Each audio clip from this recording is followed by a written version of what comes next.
Oke, bismillahirrahmanirrahim. Assalamualaikum warahmatullahi wabarakatuh.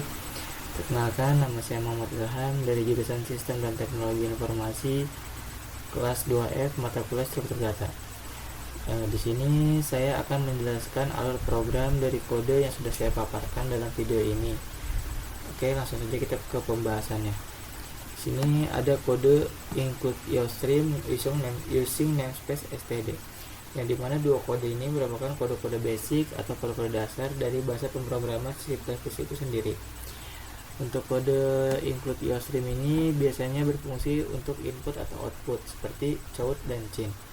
Untuk using namespace std ini biasanya supaya kita nggak perlu nulis std count ataupun hal-hal lain. Tapi pada intinya kedua teks ini biasanya untuk penampilan teks ke layar nanti. Dan selanjutnya ada membuat struk untuk menyimpan data mahasiswa, dimana di sini kita variabelnya menggunakan student record. Nah, untuk tipenya struk, biasanya struk itu di dalam artikan sebagai template data. Nah, yang untuk konteks dalam kode ini template datanya itu untuk menyimpan data mahasiswa, yang dimana kode ini itu belum bisa dijalankan atau bisa dibilang masih template datanya. Nah, di bawahnya itu di sini ada student number sebagai variabel, grade juga sebagai variabel. Untuk student number sendiri menggunakan tipe int, untuk grade menggunakan char. Selanjutnya ada int main. Nah, untuk int main ini biasanya berfungsi sebagai awal-awal untuk eksekusi atau jalannya program ini, yang dimana biasanya di sini ketika sudah ada int main dalam kode, yang artinya semua kode ini sudah bisa dijalankan ataupun dieksekusi. Selanjutnya ada membuat objek data dari struk. Untuk variabelnya itu my student dan student recordnya itu sebagai tipe, yang dimana struk yang saya bilang sebelumnya sebagai tipe data atau bisa dibilang juga mentahan datanya. Terus yang selanjutnya kita masuk pada mengisi data ke dalam objek, yang dimana di sini student recordnya itu bukan student record tapi student number, yang dimana variabelnya my student. Di sini juga ada grade. Bisa dibilang student number di sini bisa dikatakan sebagai angka dan grade bisa dikatakan sebagai huruf.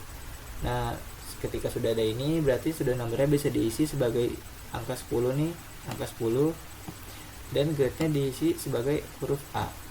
Dan selanjutnya menampilkan data ke layar, yang dimana ini merupakan hasil output dari proses utama kode ini, terus yang dimana tampilan teksnya itu grades, terus ambil nilai student number-nya itu 10, dan juga grade-nya ada grade juga, ambil nilai grade-nya berarti yang A ini. Dan selanjutnya mungkin ini kodenya tidak ada, tapi saya nambahkan sendiri karena sebelumnya saya tidak memakai kode ini. Tapi ketika saya execute atau running itu tidak bisa, dan saya juga tidak tahu kenapa tidak ada hasilnya. Dan ketika saya pakai ini muncul hasilnya, tapi itu harus tekan enter untuk keluar. Jadi ya saya hanya iseng-iseng aja di sini, dan kita akan execute atau running di sini ya. Coba kita lihat. Dan ini adalah output dari semua kode tadi atau alur program tadi, yang dimana grades-nya itu A dan number-nya itu 10. Oke, cukup sekian penjelasan alur program dari kode ini. Semoga bermanfaat untuk kita semua. Walaupun ada kurang yang mohon dimaafkan, kurang lebihnya seperti itu. Assalamualaikum warahmatullahi wabarakatuh.